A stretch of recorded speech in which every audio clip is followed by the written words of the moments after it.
Okay, now in this problem, the vehicle is not getting, the vehicle is not actually reducing its speed from higher speed to lower speed, but vehicle is maintaining speed while going down. Should you brake to maintain speed while going down?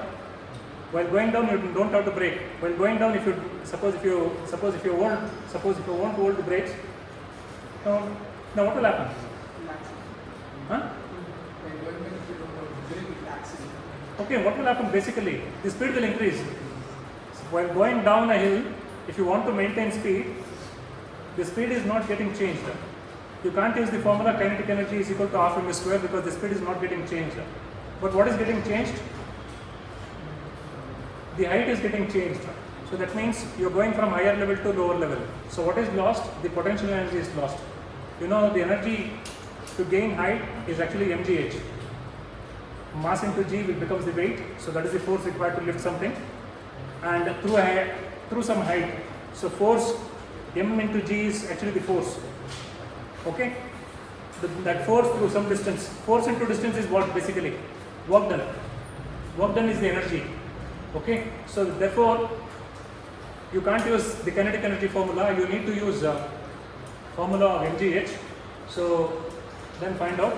So a bike weighing 250 kgs with a rider goes down a hilly road and loses an altitude of 15 meters. 15 meters means maybe like from the top of this hill near the Shavki Maleshwara, if you consider, this is more than 15 meters. Okay, each of this is like 3 meters, each floor is like 3 meters, 15 meters is like 5 floors. I think it's more than that. If something is actually going down from Shavki Maleshwara temple to this bottom, it is like almost like 30 meters or more than that. Suppose if bike is losing altitude and if you're maintaining the bike speed, so that means all this potential energy is being converted into heat. So what I do is, there in the problem, the bike weight is given, the initial temperature was given as 50 degrees centigrade, and the brake disc weight was given as 500 grams, half kg. Half kg is a very small disc. I don't know what bike it is, simply I have given some random. So now what would be the weight of the disc in your bike? Will it be more than 1 kg? Disc, man. Usually in the bikes, the discs are very thin. Will it be 1 kg, 2 kgs or what? 1 kg maybe. So here I have given the weight as half kg. Okay, half kg. Height loss is 15 meters. Height loss is 15 meters. So what I do, I know the kinetic energy formula is half mv square. The potential energy formula is mgh. So I'll see potential energy loss, mgh.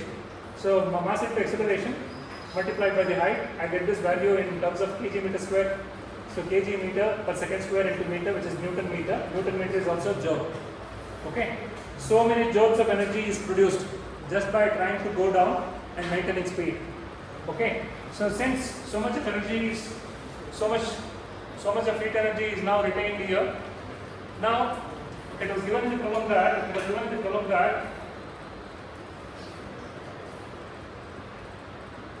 assume that suppose the biker manages to brake with only the front brake. Here this guy is trying to only use one brake. So that means it's not two discs, it is only one disc. It is not mentioned whether the rear is actually disc or drum or what. They assume that for this problem purpose, they have said that the biker is only using the front brake, which has got 0.5 kg, and find the change in the final temperature of the disc. If the initial temperature of the disc was 50 degrees before the descent, and take C of the bike, that is the heat. Now what is C basically? What is C? Specific heat of the brake disc is actually 0.451 kilojoules of energy required to rise 1 kg of disc by 1 Kelvin or 1 degree centigrade. Assume that 60% of the heat is dissipated. 60% is dissipated. People may actually use the 60% as 0.6. So much is dissipated. Only 40% is retained. So that means you should use it as 0.4. You may confuse this. Okay, I am only giving this. And suppose even if I don't give this, with this data you should be able to say that it's 40% is retained. Okay, only 40% is taken into the disc. So here we just saw that by mgh we got around 36,788 joules of energy, and we have said that 60% is lost, 40% is retained. So 0.4 of that is you get it as 14,000 something. You use this here Q and you multiply and you equate this to mc delta T. So mass of the disk was given as 0.5 kg and C was given as this much. Delta T you can find out. So increasing temperature while going from this temple below in just one event, while losing 15 meters, the temperature can rise by how much? 65 degree. Okay. So then you know how much time it may take. If it takes, suppose if it is taking actually like 8 to 10 seconds, so joule per 10 seconds will give you watt. So much of watt is actually the how much of heat energy is given per second. Okay. So like this 65.26 is the increasing temperature. Original temperature was 50 degrees centigrade and now this final temperature is 115. Suppose if you continue for again the 30 meters or 40 meters down, then its temperature may become like 200 or 300 degrees centigrade. So can you imagine, just with a descent of 15 degrees, the temperature increase is 65. Like this, if you go 100 meters or 200 meters downhill, not using the engine braking. Some people don't know to drive. They put the vehicle in neutral and they use brakes.